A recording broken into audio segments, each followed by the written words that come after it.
Hello, आप सभी का बहुत बहुत स्वागत है बच्चों नर्सिंग गुरुकुल की इस अमेजिंग और बेहतरीन से लर्निंग के प्लेटफॉर्म पे। अभी एबीवीएमयू का हाल ही में पेपर हुआ और एनाटॉमी फिजियोलॉजी के पेपर बच्चों को थोड़ा सा डिफिकल्ट लगा। लेकिन मेरे अकॉर्डिंग जितने मैंने क्वेश्चन पेपर्स कराए थे, जितने मैंने मॉडल पेपर कराए थे, उनसे बाहर शायद ही एक दो क्वेश्चन थे।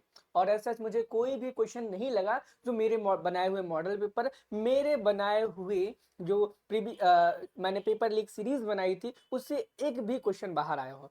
वो हो सकता है कि आपने उन सभी वीडियोस को अच्छे से ना देखा है, तो इस वजह से आपके शायद पेपर सही ना गया हो, या आपने इतने टाइम में कुछ भी अगर नहीं पढ़ाई की थी, हो सकता है इसी कारणवश आपका पेपर सही नहीं गया।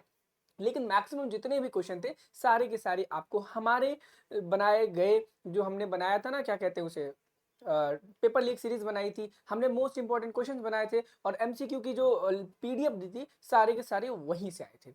एक भी question out of model paper, out of हमारा जो एक्सपेक्टेड जो सीरीज थी उससे या फिर पेपर लीक सीरीज से क्वेश्चंस बाहर नहीं गए थे। अगर आप चाहे एमयूएचएस, उत्तर प्रदेश के एबीबीएमयू, बिहार के बीयूएचएस, एमपी के लिए, या फिर किसी भी इंडिया के स्टेट से आप बीएससी नर्सिंग कर रहे हो फर्स्ट सेमेस्टर में और आपका सोशियोलॉजी एंड साइकोलॉजी का एग्जाम बहुत ज्यादा नजदीक आने वाला है, तो आप बिल्कुल इस वीडियो को देख सकते हैं। आज फिर से मैं एक मॉडल पेपर सॉल्व कराने वाला हूं। यहां मत देखना कि अटल बिहारी वाजपेयी मेडिकल यूनिवर्सिटी लिखा हुआ है, उससे कोई फर्क नहीं पड़ता। सिलेबस सब्जेक्ट सब कुछ सेम है। नंबर ऑफ पेपर में कितने मार्क्स का आपका पेपर होता है वह भी सबका सेम है। 75 का आपका होता है, 75 का यूपी वालों का होता है, 75 का उत्तराखंड का होता है। तो आप कंप्लीटली इसे देख सकते हो, किसी भी स्टेट से हो आप, किसी भी यूनिवर्सिटी से हो। डिस्क्रिप्शन बॉक्स में हमारे व्हाट्सएप और टेलीग्राम ग्रुप के लिंक मिल जाएंगे, आप उन्हें भी ज्वाइन कर सकते हो, ताकि जब भी हम नेक्स्ट वीडियो अपलोड करें तब आपको इन्फॉर्मेशन मिल जाए। और बहुत सारे बच्चे सोच रहे हो कि भैया आप ये मॉडल पेपर वगैरह कहाँ पर प्रोवाइड करा रहे हो, नोट्स कहाँ पर प्रोवाइड करा रहे हो।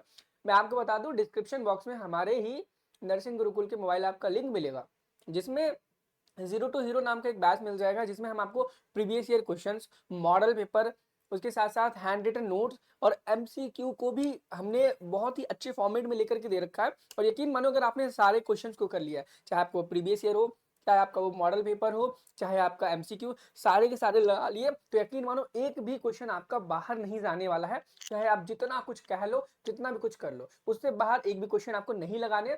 सारे के सारे क्वेश्चन वहीं से आएंगे, ये मेरा गारंटी है। यही एनाटॉमी एंड फिजियोलॉजी में एबीवीएमयू में होगा और यही आपकी भी यूनिवर्सिटी में होगा, चाहे आप एना फिजियो का देखो या फिर सोशल साइको का देखो। ज्यादा देर ना करते हुए चलिए हम इस वीडियो में स्टार्ट करते हैं कि भाई हमारा क्या पहला क्वेश्चन है, कैसे क्या करना है। सबसे पहले एबीवीएमयू में लॉन्ग क्वेश्चन आता है 10 नंबर का, और देखो ये क्वेश्चन बच्चे मैं बताऊं बहुत ज्यादा ही इंपॉर्टेंट है, आप कहीं पर भी पढ़ रहे हो। पहला क्वेश्चन है, define family, discuss the types of family, nuclear joint, explain the changing trends in modern Indian family system। इस क्वेश्चन में आपसे बहुत ही क्लियर शब्दों में पूछा गया कि आपको एक परिवार, जो भी परिवार होता है, फैमिली होती है, उसको डिफाइन करना है, फैमिली के टाइप्स को डिफाइन करने हैं, उसमें भी आपको बोल दिया न्यूक्लियर और ज्वाइंट फैमिली को आपको डिस्क्राइब करना है। ठीक है, अब उसके बाद explain the changing trend in the modern Indian family system. उसके बाद इस क्वेश्चन में बोला गया है कि इस हमारे आधुनिक भारत में जो भी नए नए ट्रेंड बन रहे हैं इंडियन फैमिली सिस्टम में, उनके बारे में आपको व्याख्या करनी है। अब ध्यान दो बच्चे, ये 10 नंबर के क्वेश्चन में पूछा गया है, तो आपको कम से कम मिनिमम 4 से 5 पेज में इस क्वेश्चन का आंसर लिखना पड़ेगा।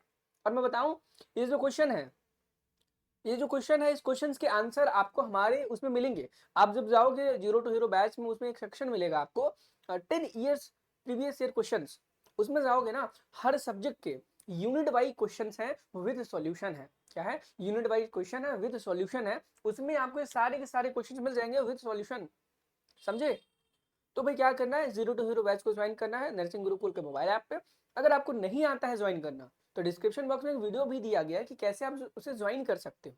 ठीक है, चलो अगला क्वेश्चन जो है शॉर्ट नोट क्वेश्चन है। शॉर्ट नोट क्वेश्चन में सबसे पहला जो क्वेश्चन है सोशल प्रॉब्लम्स को लेकर के, यानी कि सामाजिक समस्याएं जो हैं, जिसमें से सबसे बड़ी हमारे पास आज की पॉवर्टी है, जिसे हम गरीबी बोलते हैं, और अनएम्प्लॉयमेंट है, जिसे हम बेरोजगारी नाम से भी जानते हैं। और आई थिंक इन सब टॉपिक्स को आपको रटने की जरूरत नहीं है। आप पॉवर्टी के बारे में जानते हैं, हमारे आज की सामाजिक प्रॉब्लम है सबसे बड़ी की पॉवर्टी, गरीबी है देश में। ठीक है, उसको डिफाइन करना है कि भाई गरीबी क्या है, मूलभूत आधार क्या है गरीबी का, और इस गरीबी को कैसे मिटा सकते हैं। और अनएम्प्लॉयमेंट क्यों हो रही है? अनएम्प्लॉयमेंट हो रही है गरीबी के कारण, ये गरीबी हो रही है अनएम्प्लॉयमेंट के कारण। इस चीज को क्लियर करके डिफरेंशिएट करो इस दोनों सोशल प्रॉब्लम्स को, और बहुत बढ़िया क्वेश्चन है। ठीक है, अगला चलेंगे, characteristics of A village community, यानी कि एक विलेज की कम्युनिटी के जो करेक्टर्स होते हैं उनको आपको यहाँ पे डिफाइन करना है, करेक्टर्स को बताना है क्या क्या होते हैं। एंड अगला क्वेश्चन, प्रोसेस ऑफ सोशलाइजेशन, यानी कि समाजीकरण, एक समाज का निर्माण कैसे होता है, चाहे वो आप एक अच्छे समाज की बात करें या फिर एक गंदे समाज की बात करें। सोशलाइजेशन की बात किया गया। अब यहाँ पर आप अगर अच्छे समाज का निर्माण करोगे तो आपके लिए एक अच्छा समाज बनेगा, आपके दृष्टिकोण, आपके बच्चों के, आपके आने वाली पीढ़ियों के लिए भी बहुत बढ़िया समाज क्रिएट होगा, जो कि आपको इन्फ्लुएंस करेगा, आगे मोटिवेट करेगा बढ़ने के लिए। ठीक है, तो भाई इसमें पूछा गया है सोशलाइजेशन की प्रोसेस क्या है, कैसे एक समाज का निर्माण होता है, उसके बारे में। अगले शॉर्ट आंसर टाइप क्वेश्चन में हम चलेंगे। तो शॉर्ट टाइप आंसर क्वेश्चन में आप देखोगे, पहला जो क्वेश्चन है वो कहता है कि डिफाइन कंपटीशन, यानी कि कंपटीशन क्या है। अब ये जो कंपटीशन है ना, इस कंपटीशन में आपको समाज के अनुसार कंपटीशन क्या है उसको डिफाइन करना होगा, क्योंकि सबसे पहले सोशियोलॉजी का पेपर कर रहे हैं। अब कल्चरल लैग क्या होता है इसको बताना है आपको। अब देखो, ये दो दो नंबर के 3 टोटल क्वेश्चन है और तीनों आपको करने हैं। और सोशल कंट्रोल, ठीक है, सोशल कंट्रोल ये इंपॉर्टेंट क्वेश्चन है, ये इंपॉर्टेंट क्वेश्चन, ये इंपॉर्टेंट है। आप मान के चलो जितने क्वेश्चन है सारे के सारे इंपॉर्टेंट है, एक भी इसमें ऐसा क्वेश्चन नहीं है जो आपके लिए इंपॉर्टेंट जरा भी ना हो। मतलब जितने मैं क्वेश्चंस करा रहा हूँ सारे के सारे आपको करने। अगर आप चाहते हो ऐसे मैं और मॉडल पेपर कराता रहूं तो भाई आपको एक काम करना है, बस चैनल को लाइक करना है और हमारे चैनल को सब्सक्राइब करना है। क्यों करना है, अगर आप सब्सक्राइब करते हो तो हमें थोड़ी सी मोटिवेशन मिलती है और हमें काम करने का मोटिवेशन मिलता है, और हम काम करते हो आपके लिए बढ़िया से बढ़िया कंटेंट लाते हैं। आपको फ्री ऑफ कॉस्ट सब्सक्राइब करना है हमारे चैनल को। अगर आपको जीरो टू हीरो ज्वाइन करना है तो आप उसे करो, जिसकी प्राइस 99 रुपए बच्चों। मिनिमम जितना हो सकता था वेयर मिनिमम मैंने उतना रखा है। तो आप अगर मार्केट में बुक भी लेने जाओगे तो कम से कम 350 रुपए से कम की बुक नहीं आएगी, और आपके पास इतना समय नहीं है कि भाई 350 रुपए की बुक के लिए आप 7 दिन वेट करो ऑनलाइन आए।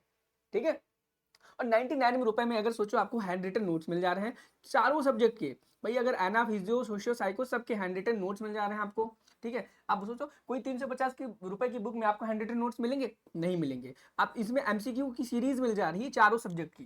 ठीक है, उसके बाद इसमें आपको प्रीवियस पीवाईक्यूज मिल जा रहे हैं। ठीक है, जितने मैक्सिमम यूनिवर्सिटी के हम ढूंढ पा रहे हैं, कर पा रहे हैं, सबके हम ऐड करते जा रहे हैं। ठीक है, इसमें 10 ईयर्स के लास्ट क्वेश्चंस मिल जा रहे हैं, क्वेश्चंस मिल जा रहे हैं, क्वेश्चन पेपर नहीं, क्वेश्चंस विद सॉल्यूशन मिल रहे हैं आपको, विद सॉल्यूशन। उसके बाद मॉडल पेपर मिल रहे हैं, मॉडल पेपर मिल रहे हैं। आप यकीन मानो कोई बुक में आपको इतना कंटेंट मिलेगा, कभी नहीं मिलेगा। 99 रुपए में तो कभी मिल ही नहीं सकता। आप किसी भी ऑनलाइन बैच की भी बात कर लोगे तो भी आपको नहीं मिलेगा। भाई वर्थ इट है 99 रुपीज में जीरो टू हीरो बैच। ठीक है, नर्सिंग गुरुकुल के ऐप पे है, बहुत बच्चों ने ज्वाइन किया है। मैं उम्मीद करूंगा कि आप भी ज्वाइन करोगे, अपनी पढ़ाई स्टार्ट कर दोगे। ठीक है, चलो आगे हम देखेंगे। आगे अब हमारे पास आ जाएंगे कुछ एमसीक्यूज। अब देखो एमसीक्यूज जो हैं, क्या एमसीक्यूज जो है आपको पता है कि कितने इंपॉर्टेंट है, कि भैया एक एमसीक्यू है, जस्ट आपने पढ़ा, आंसर टिक किया, आपका ना तो समय गया और ना तो नंबर गए, तुरंत आपको नंबर मिल गए। अगर आपने गलत भी कर दिया तो जीरो ही नंबर मिलेगा, कोई माइनस मार्किंग नहीं होती है। तो एमसीक्यू आपको इतने कर डालने हैं, इतने कर डालने हैं कि आपका एग्जाम में एक भी सिंगल क्वेश्चन गलत ना जाए, है ना। तो चलो देखते हैं सबसे पहला क्वेश्चन क्या है। पहला क्वेश्चन कहता है the term sociology was coined bye, यानी कि जो सोशियोलॉजी है ये शब्द है वो किसके द्वारा कॉइन किया गया था, किसके द्वारा बताया गया था, किसके द्वारा कहा गया था। तो भाई ये जो सोशियोलॉजी शब्द है आपको पता होगा कि ऑगस्टे कॉम्टे द्वारा इस शब्द को दिया गया था, सबसे पहले कहा गया था। ठीक है, अगला क्वेश्चन है। अगला क्वेश्चन कहता है कि marriage of one man with several women is called, यानी कि अगर एक व्यक्ति, एक आदमी कई महिलाओं से शादी कर रहा है तो उस प्रोसेस को, इस शादी को हम क्या कहेंगे। पॉलीएंड्री बोलेंगे, पॉलीजिनी बोलेंगे, मोनोगैमी बोलेंगे, एक्सोगैमी बोलेंगे। तो इसको बोले पॉलीएंड्री बोलेंगे। क्या बोलेंगे, पॉलीएंड्री बोलेंगे बच्चों। क्या बोलेंगे, पॉलीएंड्री बोलेंगे। इस क्वेश्चन नंबर सेकंड का option number A answer correct हो जाएगा। अगला क्वेश्चन देखेंगे। अगला क्वेश्चन कहता है class is a form of social stratification based on, यानी कि जो क्लास होती है एक स्तर होता है, लोगों को बोलते हैं ना कि आप मेरे क्लास के नहीं हो, क्लास मतलब आप मेरे लेवल के नहीं हो, आपका और मेरा स्टेटस मैच नहीं करता। इस क्लास के शब्द को आप रिप्लेस कर सकते हो स्टेटस से, ठीक है, स्टेटस या फिर आप स्टैंडर्ड से मैच कर सकते हो, is a form of social stratification based on, यानी कि आपके जो क्लास होती है वह किस सोशल स्ट्रैटिफिकेशन पर बेस्ड होती है, क्या वो आपके इकोनॉमिक स्टेटस पर बेस्ड होती है, कास्ट सिस्टम पर बेस्ड होती है, बर्थ पर होती है, या फिर रिलीजन पे होती है। अब देखो क्लास यानी कि स्टेटस की बात की जा रही है, तो स्टेटस मेनली लोग इकोनॉमिक वे में देखते हैं, यानी कि इस क्वेश्चन का जो आंसर हो जाएगा इकोनॉमिक स्टेटस ही हो जाएगा। यानी ये क्लास का जो आपका डिस्ट्रीब्यूशन, हॉरिजॉन्टल डिस्ट्रीब्यूशन देखते हैं, हॉरिजॉन्टल वर्टिकल डिस्ट्रीब्यूशन देखते हैं सोशल स्ट्रेटिफिकेशन में, वो हमेशा इकोनॉमिक स्टेटस पर ही देखा जाता है। अब आपको बता दो स्ट्रेटिफिकेशन का मतलब ही होता है वर्टिकल डिस्ट्रीब्यूशन किसी भी चीज का, वर्टिकल अरेंजमेंट, और यहाँ पर सोशल, तो यहाँ पे सोसाइटी का वर्टिकल अरेंजमेंट ही सोशल स्ट्रेटिफिकेशन कहलाता है। इसमें क्लास, कास्ट, सोशल स्टेटस, बहुत सारी चीजें आती हैं। इवन अगर आपने सोशलिटी ढंग से पढ़ी है तो आपको पता ही होगा इस चीज के बारे में। ठीक है, चलो आगे हम नेक्स्ट क्वेश्चन में मूव करेंगे, देखेंगे अगला क्वेश्चन क्या कहता है। और क्वेश्चन अगला कहता है कि which of the following is a secondary group, यानी कि इनमें से ऐसा कौन है जो कि सेकेंडरी ग्रुप है, क्या वो फैमिली है, प्ले ग्रुप है, पॉलिटिकल पार्टी है, नीबर्स है। तो देखो सेकेंडरी ग्रुप में हमेशा पॉलिटिकल पार्टी आएगी, और अगर आपसे सेकेंडरी ग्रुप पूछा गया है इस मॉडल पेपर में, तो हो सकता है कि आपके एग्जाम में प्राइमरी ग्रुप के बारे में पूछ लिया जाए कि प्राइमरी ग्रुप में कौन कौन आता है, सेकेंडरी ग्रुप में कौन कौन आता है। इवन आपसे यह भी पूछा जा सकता है कि टर्शियरी ग्रुप में क्या क्या आता है। क्वाटरनरी अगर होता है आपके सिलेबस में, तो क्वाटरनरी में तो वैसे ऐसे नहीं पूछा जाएगा कभी, मेनली आपके एग्जाम में प्राइमरी और सेकेंडरी ग्रुप के बारे में ही पूछा जाएगा। किसके बारे में? प्राइमरी और सेकेंडरी ग्रुप के ही बारे में पूछा जाएगा, इससे बाहर आपके एग्जाम में नहीं पूछा जाएगा बच्चों। ठीक है, चलो अब अगले क्वेश्चन पे मूव करेंगे, अगला क्वेश्चन देखेंगे। अगला क्वेश्चन कहता है कि excessive consumption of alcohol is called, यानी कि अगर आप एक्सेसिव, अधिक मात्रा में अल्कोहल का कंजप्शन करते हैं तो उसे आप क्या बोलेंगे? क्या आप ड्रग अब्यूज बोलेंगे, अल्कोहलिज्म बोलेंगे, स्मोकिंग बोलेंगे, डेलिक्वेंसी बोलेंगे? तो भाई अगर आप एक्सेसिव अमाउंट में कंजप्शन करते हैं अल्कोहल का तो उसे अल्कोहलिज्म बोलते हैं। आई थिंक ये क्वेश्चन सबको ही पता होगा। एक बार मैं फिर से चेक क्या करना है, एक बार थोड़ा सा मुझे कंफ्यूजन टाइप से है कि उसे डेलिक्वेंसी बोलेंगे या फिर अल्कोहलिज्म बोलेंगे, एक बार मैं चेक कर लेता हूँ। ठीक है, इस क्वेश्चन का राइट आंसर क्या होगा? Excessive consumption of alcohol. ठीक है, तो अल्कोहलिज्म ही होगा। देखो अल्कोहलिज्म एआई ने भी बता दिया कि अल्कोहलिज्म इस क्वेश्चन का राइट आंसर है। यहाँ पे आप देख सकते हो कि चला गया, यही चला गया। ठीक है, अल्कोहलिज्म इज करेक्ट आंसर है। और ड्रग अब्यूज तब बोलते हैं कि आप ड्रग से एडिक्टेड हो बहुत ज्यादा। ठीक है, किससे? ड्रग से आप बहुत ज्यादा एडिक्टेड हो। अब अगला क्वेश्चन है मोर्स आर, ये मोर्स क्या होता है? तो मोर्स भाई होता है फॉल्कवे विथ मोरल वाइंडिंग। अब देखो एक बात बताता हूँ, मुझे नहीं पता है मोर्स क्या होता है, सच्ची बता रहा हूँ, क्योंकि मैं सोशियोलॉजी साइकोलॉजी का टीचर नहीं हूँ, मुझे एनाटॉमी एंड फिजियोलॉजी आती है। बस बच्चों की डिमांड थी कि भाई आप इस पे भी करो, तो भाई सोशियोलॉजी एंड साइकोलॉजी के भी टॉपिक्स को मैं बता रहा हूँ, और यही क्वेश्चन आएंगे। बहुत ज्यादा डीप एनालिसिस करके मैंने मॉडल पेपर्स को बनाया है। अगर आपने जीरो टू हीरो बैच को ज्वाइन नहीं किया है तो भाई आप ज्वाइन करो। आप किसी भी यूनिवर्सिटी से हो, किसी भी स्टेट से हो, इंडिया में हो ना, नर्सिंग के फर्स्ट सेम में हो ना, आईएनसी से आपका अप्रूव्ड है कि नहीं है? नहीं है, कोई बात नहीं, आईएनसी का सिलेबस तो फॉलो होता ही है। पूरे इंडिया में कोई ऐसा कॉलेज नहीं होगा जो आईएनसी के सिलेबस को फॉलो ना करता हो, भले उसके पास आईएनसी की मान्यता ना हो, लेकिन सिलेबस वो आईएनसी का ही फॉलो करेगा, गाइडलाइंस आईएनसी की ही फॉलो करेगा वो। ठीक है, चाहे आपका सेंट्रल कोई कॉलेज हो, एम्स भी क्यों ना हो, वो आईएनसी के ही सिलेबस को फॉलो करता है। ठीक है, अब अगले क्वेश्चन पे चलेंगे। क्वेश्चन तो आपको पता है कि यहाँ पे 6 ही क्वेश्चन आते हैं सोशियोलॉजी में। एंड अब हम देखेंगे applied social psychology, section B में आ जाएंगे। सेक्शन बी में अप्लाइड साइकोलॉजी देखेंगे, और पेपर कोड भाई आपका अलग अलग स्टेट के हो, अलग अलग यूनिवर्सिटी को पेपर आपका अलग हो सकता है, थोड़ा सा पेपर कोड अलग हो सकता है, उससे क्या ही फर्क पड़ता है, सब्जेक्ट वही, चैप्टर्स वही, यूनिट्स वही, टॉपिक और मास्टर भी वही, है ना। चलो क्वेश्चन देखते हैं कि डिफाइन इंटेलिजेंस। गजब क्वेश्चन, इंटेलिजेंस क्या होती है इसे डिफाइन करें, और साथ ही साथ में आपको थ्योरीज ऑफ इंटेलिजेंस कौन कौन सी होती हैं इसके ऊपर भी डिस्कशन करना है। इसके ऊपर थ्योरीज ऑफ इंटेलिजेंस के ऊपर भी डिस्कशन करना है कि थ्योरी ऑफ इंटेलिजेंस कौन कौन सी होती हैं। एंड अगला क्वेश्चन कहता है discuss the classification of individuals based on IQ and role of a nurse in assigning intelligence. बहुत तगड़ा क्वेश्चन है, और ये क्वेश्चन पूरा का पूरा 10 नंबर का है बच्चों, बहुत तगड़ा क्वेश्चन है। अब एक बात बता दूं, अभी जब एनाटॉमी एंड फिजियोलॉजी का क्वेश्चन हुआ था, बच्चों से बहुत बेसिक क्वेश्चन पूछ लिया और बच्चे कर ही नहीं पाए। क्वेश्चन क्या था? मैंने देखा मोस्ट ऑफ द बच्चे बोल रहे भैया इस क्वेश्चन को तो मैं कर ही नहीं पाया। क्वेश्चन था कि डिफाइन एनाटॉमी डिफाइन एनाटॉमी, ये बच्चे क्वेश्चन नहीं कर पाए। अगला क्वेश्चन था एक डिफाइन फिजियोलॉजी, ये क्वेश्चन पूछे गए थे भाई, इतने आसान क्वेश्चन और बच्चे कर ना पाए। तो भाई इसी प्रकार से आपके सोशियोलॉजी के भी पेपर में पूछा जा सकता है कि define sociology, define sociology, define psychology. तो भाई ये क्वेश्चन को भी तैयार कर लेना कि भाई डिफाइन सोशियोलॉजी क्या होता है, डिफाइन साइकोलॉजी क्या होता है, बहुत इंपॉर्टेंट है, आपके एग्जाम में पूछा जा सकता है। ठीक है, चलो अगले क्वेश्चन पे मूव करें। अगला क्वेश्चन देखते हैं, शॉर्ट नोट वाला है। अगला शॉर्ट नोट वाला जो क्वेश्चन है, आप देखो कि यहाँ पे आपको 3 क्वेश्चन देखने को मिलेंगे, 5-5 नंबर के हैं। इनमें भी लगभग आपको 2 से 2.5 पेज मिनिमम भरने ही भरने हैं, और 5 नंबर वाले क्वेश्चन में मिनिमम 4 से 5 पेज भरने हैं, और आपको यहाँ पे इस 5 नंबर वाले में 2 से 3 पेज तो मिनिमम मिनिमम भरने, से कम आपको भरने ही नहीं है। ये क्वेश्चन कहता है कि frustration and conflict, types and resolution. अब फ्रस्ट्रेशन क्या होता है, कॉन्फ्लिक्ट क्या होता है, इसके आपको टाइप्स बताने हैं और रिजोल्यूशन बताने हैं। ठीक है, फ्रस्ट्रेशन वही गुस्सा चिड़चिड़ापन जो होता है, और कॉन्फ्लिक्ट का मतलब होता है झगड़े। ठीक है, और इसके टाइप्स क्या होते हैं, इनका रिजोल्यूशन क्या है, ठीक है, वो आपको बताने हैं। ठीक है, अगला क्वेश्चन कहता है कि साइकोलॉजी ऑफ वल्नरेबल इंडिविजुअल्स, यानी कि सिक पीपल, इसके ऊपर आपको एक शॉर्ट नोट लिखना है।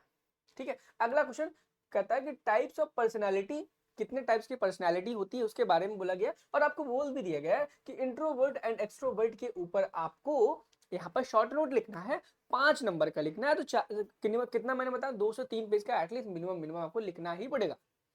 ठीक है, चलो अब हम मूव करेंगे अगले अगले यानी कि आगे के क्वेश्चंस पे, जो कि शॉर्ट आंसर क्वेश्चंस हैं। ये आपका 2 नंबर का एक क्वेश्चन रहेगा, ठीक है, और 3 क्वेश्चंस आपको टोटल देखने को मिलेंगे इस वाले सेक्शन में, और टोटल 6 मार्क्स का क्वेश्चन रहेगा। अब बहुत इंपॉर्टेंट क्वेश्चन है कि डिफाइन थिंकिंग, थिंकिंग क्या होती है उसको डिफाइन करना है, व्हाट इज अ ट्रेड क्या होता है, एंड डिफाइन अटेंशन क्या होता है। ठीक है, अटेंशन वही जो लड़कियों को चाहिए होता है लड़कों से। अब ये चीज आप बहुत सुनते होगे, अगर आपकी है कोई या थी कोई, तो बोलते हो भाई आप तुम मुझे अटेंशन नहीं देते हो या नहीं देती हो, और आई नीड योर अटेंशन, ऐसे शब्द। तो भाई अटेंशन वही वाला अटेंशन है, ध्यान देने वाला, और ट्रेट वही है जो आपने क्लास 12th की बायोलॉजी में पढ़ा था, trait Mendelian traits, Mendelian character वाला वही वाला ट्रेट है यहाँ पे। ठीक है, उसी के बारे में डिफाइन करना है। अब यहाँ पे मेंडल के लॉ मत लिखने बैठ जाना, ट्रेट की बस डेफिनेशन लिखनी है, और कैसे आप सोचते हो उसके बारे में डिफाइन करना है। यहाँ पर आकर के आपका 7वां क्वेश्चन यानी कि शॉर्ट आंसर क्वेश्चंस खत्म होते हैं, और हम आगे बढ़ेंगे मल्टीपल चॉइस क्वेश्चन में। ठीक है, मल्टीपल चॉइस क्वेश्चन में अगर आप आगे बढ़ोगे तो आप देखोगे, तो यहाँ पे आपको पहला क्वेश्चन जो देखने को मिलेगा वो कहता है कि the first intelligence test was develop by, जो सबसे पहला इंटेलिजेंस टेस्ट था वो किसके द्वारा डेवलप किया गया था। तो आप यहाँ पे देखोगे Bennett, Simon, Wechsler, Galton, Terman, ये 4 ऑप्शन दिए गए, और आपको पता होना चाहिए कि भाई फर्स्ट जो इंटेलिजेंस का टेस्ट था वो विनेट एंड साइमन द्वारा दिया गया था। अब मैं बताऊं, बहुत ज्यादा साइंटिस्ट के नाम आपसे एग्जाम में नहीं पूछता है, बेसिक बेसिक ही पूछेगा, लेकिन जितने मैं करा रहा हूँ एटलीस्ट उतने तो कर लो। अगला जो क्वेश्चन है, अगला क्वेश्चन कहता है कि trial and error theory of learning was proposed by, trial and error जो थ्योरी थी वो किसके द्वारा प्रपोज की गई थी, क्या वो पैब्लो द्वारा की गई थी, स्किनर द्वारा की, ये थोड़ा सा नीचे, स्किनर पैब्लो द्वारा की गई थी, स्किनर द्वारा की गई थी, थॉर्नडाइक द्वारा की गई थी, कोहलर द्वारा की गई थी। तो जो आपकी trial and error theory of learning थी वो भैया थॉर्नडाइक के द्वारा प्रपोज की गई थी, थॉर्नडाइक के द्वारा प्रपोज की गई थी। चलिए हम अगले क्वेश्चन पे मूव करेंगे। अगला क्वेश्चन कहता है कि which defence mechanism involve shifting emotion from threatening target to safer one. तो ये सीधी सी बात है, इस क्वेश्चन का आंसर डिस्प्लेसमेंट हो जाएगा, और बहुत बेसिक सा क्वेश्चन है, और एकदम अगर अगर आपको इंग्लिश भी आती है नॉर्मल सी ना, तो भी आप इस क्वेश्चन को कर सकते थे। और अगला क्वेश्चन कहता है the capacity to retain and recall information, आपकी वो कैपेसिटी जो कि आपको इंफॉर्मेशन को दिमाग में रखने और उसे दोबारा से रिकॉल करने में मदद करती है, उसे आप क्या बोलते हो, क्या परसेप्शन बोलते हैं, बिल्कुल भी नहीं, अटेंशन बोलते हैं। वो तो चाहिए ना आपको यार, किसी न किसी से तो अटेंशन चाहिए ना। ठीक है, मेमोरी बोलते हैं, लर्निंग बोलते हैं, भाई रिटेन करना इंफॉर्मेशन को, ठीक है, रिटेन करना इंफॉर्मेशन को, उसको मेमोरी में हम काउंट करते हैं, किसमें करते हैं, मेमोरी में काउंट करते हैं। लेकिन लर्निंग में हम जो इंफॉर्मेशन है उसको गैदर करके स्टोर कर रहे हैं, लर्निंग में हम नई नई चीजें सीख रहे होते हैं। ठीक है, तो इस क्वेश्चन का राइट आंसर मेमोरी हो जाएगा, क्योंकि हम अपनी इंफॉर्मेशन को रिकॉल कर पा रहे हैं और कैपेसिटी को रिटेन कर रहे हैं। ठीक है, अगर हमें इंफॉर्मेशन को स्टोर करना होता या सीखना होता तब हम उसे लर्निंग बोलते हैं। ठीक है, अगला अगला क्वेश्चन कहता है state of physical and mental exhaustion cause by aggressive stress. इस क्वेश्चन में कहा गया है कि जब आप बहुत ज्यादा फिजिकली या मेंटली बहुत ज्यादा थक जाते हो या खत्म हो जाते हो, एकदम एग्जॉस्ट हो जाते हो, खत्म हो जाते हो एग्रेसिव स्ट्रेस के कारण, बहुत ही ज्यादा स्ट्रेस के कारण, तो उस केस में हम उसे क्या बोलेंगे? क्या हम उसे एंजाइटी बोलते हैं, बर्नआउट बोलते हैं, डिप्रेशन बोलते हैं, फ्रस्ट्रेशन बोलते हैं? भाई डिप्रेशन तो होता है कि भाई हो गया, आज कट गया सबका, कट गया मेरा, कट गया मेरा कहाँ से भाई, मेरा है ही नहीं कोई। मतलब डिप्रेशन तो भैया तब आता है कि जब कोई छोड़ के चला जाता है, चाहे आपके वो घर का कोई परिवार हो, चाहे आपकी कोई जो होने वाली थी घर वाली वो नहीं हुई आपकी, ठीक है वो। और फ्रस्ट्रेशन तब आता है कि जो होने वाली थी उसने 3-5 कर दिया। 3-5 भाई, आज मिलने का प्लान था लेकिन मिल नहीं पाए कुछ कारण बस, उसने 3-5 कर दिया और हो गई फ्रस्ट्रेशन, हो गई 3-5 लड़ाई। और बर्नआउट होता है कि भाई बहुत ज्यादा झल्ला जाना, एक तरीके से आप इसे कह सकते हो। और एंजाइटी का मतलब होता है कि आप जब एक वो स्टेट होती है मेंटल और फिजिकल स्ट्रेस की, जिसमें आप बहुत ज्यादा स्ट्रेस के कारण आपकी जो बॉडी है एकदम ऐसा लगता है कि भाई अब हम कुछ कर ही नहीं सकते, एकदम बहुत ज्यादा थक गए हैं मेंटली फिजिकली दोनों तरह से, तो हम उसे बोलते हैं एंजाइटी। और बहुत बार आप सोचते भी हो कि भाई मैं बहुत ज्यादा एंजियस फील कर रहा हूँ, बहुत ज्यादा मुझे एंजाइटी हो रही है, ये शब्द आप अपने दैनिक जीवन में इस्तेमाल भी करते होंगे। चलिए नेक्स्ट क्वेश्चन पे मूव करते हैं। नेक्स्ट क्वेश्चन देखिए क्या कहता है, Maslow's theory is related to, यानी कि मैस्लोज जो थ्योरी थी वो किससे रिलेटेड थी? क्या वो लर्निंग से थी? नहीं। पर्सनैलिटी से थी? नहीं। मोटिवेशन से थी? बिल्कुल। मैस्लोस की जो थ्योरी थी वो मोटिवेशन थी। आप ऐसे भी याद रख लो, मैस्लो और मोटिवेशन, एम एम। अब देखो भाई, अगर मैस्लोस की आपसे पूछी गई है तो लर्निंग की थ्योरी किससे रिलेटेड थी? पर्सनैलिटी की, इंटेलिजेंस की। ये थ्योरीज भी किससे रिलेटेड थी आपके एग्जाम में पूछी जा सकती है। तो ऐसे क्वेश्चन को भी आप पढ़ के जाना, हो सकता है आपके एग्जाम में पूछ ले कि भाई ये थ्योरी किससे रिलेटेड थी। अगले क्वेश्चन पे चलते हैं। अगला क्वेश्चन कहता है कि subjective observation of one's own mental process is, यानी कि किसी सब्जेक्टिव चीज की ऑब्जर्वेशन करना वंस ऑन मेंटल प्रोसेस, खुद की ही मेंटल प्रोसेस का, उसे हम क्या ऑब्जर्वेशन बोल देंगे, इंट्रोस्पेक्शन बोलेंगे, इंटरव्यू बोलेंगे, केस स्टडी बोलेंगे। अब खुद के ही बारे में हम सब्जेक्टिव ऑब्जर्वेशन करें तो उसे ऑब्जर्वेशन ही बोलते हैं। और आई थिंक पूरा साइकोलॉजी का भी यहाँ पर हमने यूनिट खत्म कर लिया, यानी कि सोशियोलॉजी एंड साइकोलॉजी का हमने जोरदार मॉडल पेपर सॉल्व किया, जिससे आपके एग्जाम में क्वेश्चंस के आने के जो चांसेस है बच्चे वो बहुत हाई हैं। अगर आप ये पढ़ के जाते हो, गारंटी है क्वेश्चन देखना इस मॉडल पेपर से ऐसा हो ही नहीं सकता कि आपके एग्जाम में क्वेश्चन ना। अगर आपका एबीएबी में पढ़ रहे हो, एमपी में पढ़ रहे हो, किसी भी यूनिवर्सिटी में पढ़ रहे हो, किसी भी स्टेट में पढ़ रहे हो, ठीक है, अगर आपको और ज्यादा बेहतर प्रिपरेशन करनी है ताकि आपको और मॉडल पेपर्स मिल सके और बढ़िया प्रिपरेशन हो सके, तो आप अभी नर्सिंग गुरुकुल के मोबाइल ऐप को डाउनलोड करो, जीरो टू हीरो बैच को ज्वाइन करो, क्योंकि वो आपको जीरो से हीरो तक ले जाने की हिम्मत रखता है। मिलते हैं नेक्स्ट वीडियो में। Thank you, have a nice day, bye bye.